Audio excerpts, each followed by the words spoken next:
আসসালামু আলাইকুম। সবাই কেমন আছেন? আশা করি সবাই ভালো আছেন।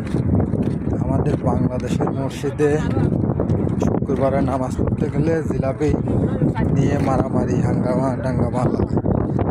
দেখেন সৌদি আরবে আজকে আইসি নামাজ পড়তে জুম্মার দিনে 3 বোতল পানি। এদের মসজিদে অনেক পরিমাণের পানি দেয়।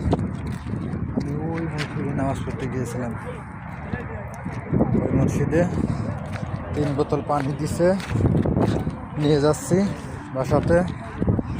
সবাই ভালো থাকবেন, সুস্থ থাকবেন। আসসালামু আলাইকুম। সবাই কেমন আছেন? আশা করি সবাই ভালো আছেন।